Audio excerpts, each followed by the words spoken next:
book of Leviticus continued.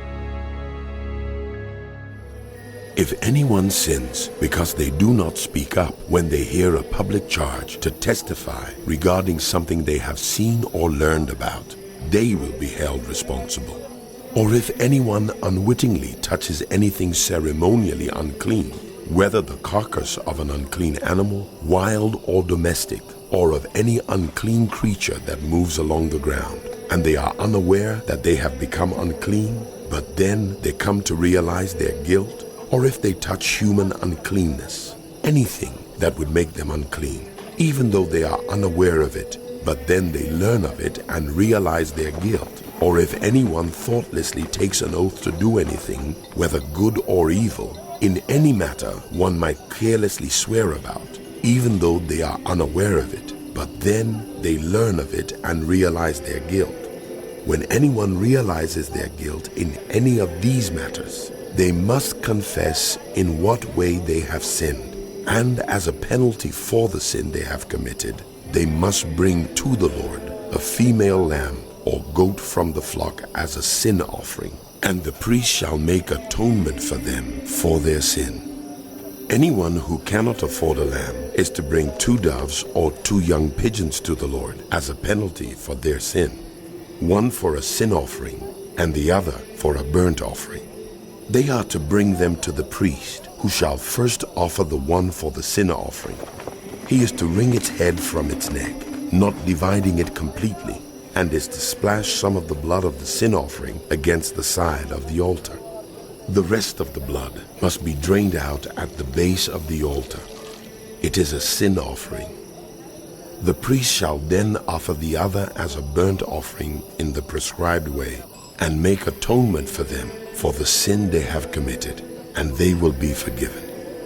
If, however, they cannot afford 2 doves or 2 young pigeons, they are to bring as an offering for their sin 1/10 of an ephah of the finest flour for a sin offering. They must not put oil or incense on it, because it is a sin offering. They are to bring it to the priest, who shall take a handful of it as a memorial portion and burn it on the altar on top of the food offerings presented to the Lord. It is a sin offering. In this way, the priest will make atonement for them for any of these sins they have committed, and they will be forgiven.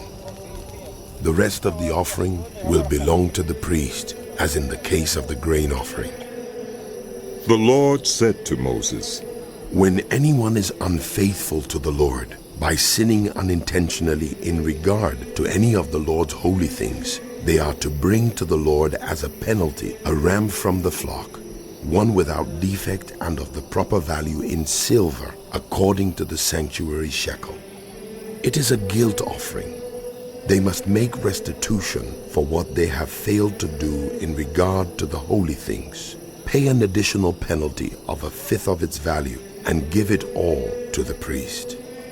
The priest will make atonement for them with the ram as a guilt offering, and they will be forgiven.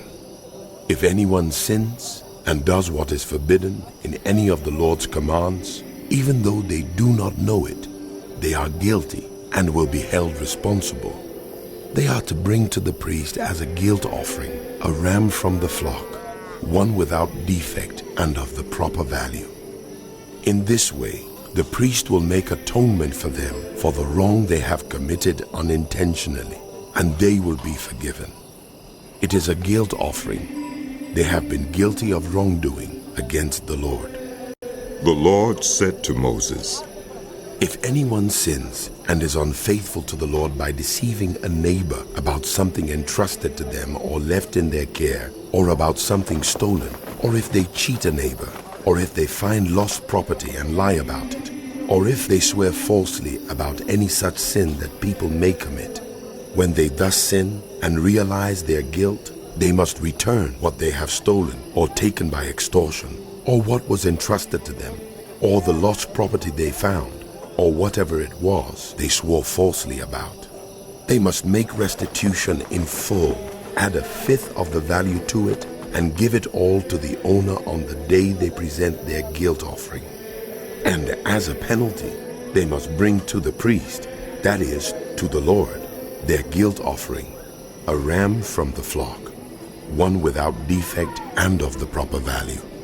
In this way, the priest will make atonement for them before the Lord, and they will be forgiven for any of the things they did that made them guilty. The Lord said to Moses, Give Aaron and his sons this command. These are the regulations for the burnt offering. The burnt offering is to remain on the altar hearth throughout the night, till morning, and the fire must be kept burning on the altar. The priest shall then put on his linen clothes with linen undergarments next to his body, and shall remove the ashes of the burnt offering that the fire has consumed on the altar, and place them beside the altar. Then he is to take off these clothes and put on others, and carry the ashes outside the camp to a place that is ceremonially clean. The fire on the altar must be kept burning. It must not go out. Every morning, the priest is to add firewood and arrange the burnt offering on the fire and burn the fat of the fellowship offerings on it. The fire must be kept burning on the altar continuously. It must not go out. These are the regulations for the grain offering. Aaron's sons are to bring it before the Lord in front of the altar. The priest is to take a handful of the finest flour and some olive oil, together with all the incense on the grain offering, and burn the memorial portion on the altar as an aroma pleasing to the Lord. Aaron and his sons shall eat the rest of it, but it is to be eaten without yeast in the sanctuary area. They are to eat it in the courtyard of the tent of meeting. It must not be baked with yeast. I have given it as their share of the food offerings presented to me. Like the sin offering and the guilt offering, it is most holy. Any male descendant of Aaron may eat it. For all generations to come, it is his perpetual share of the food offerings presented to the Lord. Whatever touches them will become holy. The Lord also said to Moses, This is the offering Aaron and his sons are to bring to the Lord on the day he is anointed. 1/10 of an ephah of the finest flour as a regular grain offering, half of it in the morning and half in the evening. It must be prepared with oil on a griddle. Bring it well mixed and present the grain offering broken in pieces as an aroma pleasing to the Lord. The son who is to succeed him as anointed priest shall prepare it. It is the Lord's perpetual share and is to be burned completely. Every grain offering of a priest shall be burned completely. It must not be eaten. The Lord said to Moses, Say to Aaron and his sons, These are the regulations for the sin offering. The sin offering is to be slaughtered before the Lord in the place the burnt offering is slaughtered. It is most holy. The priest who offers it shall eat it. It is to be eaten in the sanctuary area, in the courtyard of the tent of meeting. Whatever touches any of the flesh will become holy. And if any of the blood is spattered on a garment, you must wash it in the sanctuary area. The clay pot the meat is cooked in must be broken. But if it is cooked in a bronze pot, the pot is to be scoured and rinsed with water. Any male in a priest family may eat it. It is most holy. But any sin offering whose blood is brought into the tent of meeting to make atonement in the holy place must not be eaten. It must be burned up. These are the regulations for the guilt offering, which is most holy. The guilt offering is to be slaughtered in the place where the burnt offering is slaughtered, and its blood is to be splashed against the sides of the altar. All its fat shall be offered, the fat tail and the fat that covers the internal organs, both kidneys with the fat on them near the loins, and the long lobe of the liver, which is to be removed with the kidneys. The priest shall burn them on the altar as a food offering presented to the Lord. It is a guilt offering. Any male in a priest's family may eat it, but it must be eaten in the sanctuary area. It is most holy. The same law applies to both the sin offering and the guilt offering. They belong to the priest who makes atonement with them. The priest who offers a burnt offering for anyone may keep its hide for himself. Every grain offering baked in an oven or cooked in a pan or on a griddle belongs to the priest who offers it, and every grain offering, whether mixed with oil or dry, belongs equally to all the sons of Aaron.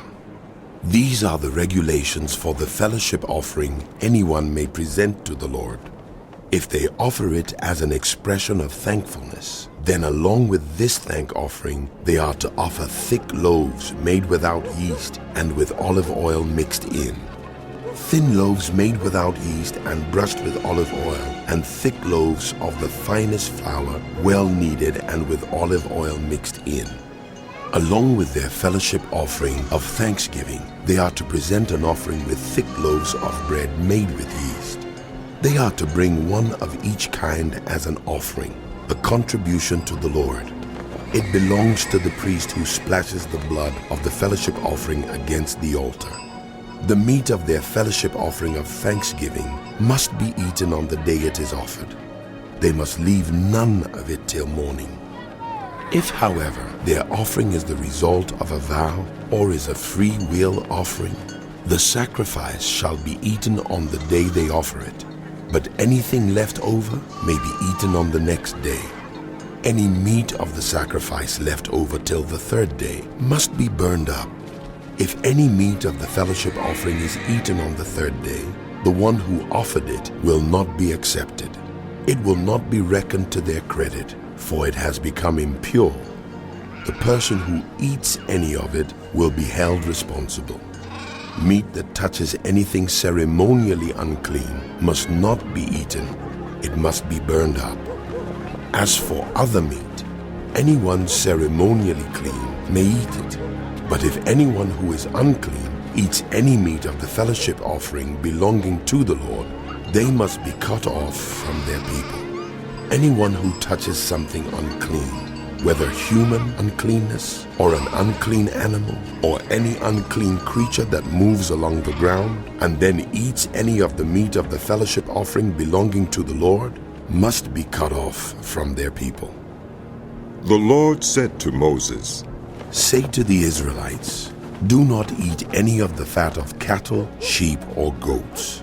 The fat of an animal found dead or torn by wild animals may be used for any other purpose, but you must not eat it. Anyone who eats the fat of an animal from which a food offering may be presented to the Lord must be cut off from their people. And wherever you live, you must not eat the blood of any bird or animal. Anyone who eats blood must be cut off from their people." The Lord said to Moses, "Say to the Israelites, anyone who brings a fellowship offering to the Lord is to bring part of it as their sacrifice to the Lord. With their own hands they are to present the food offering to the Lord.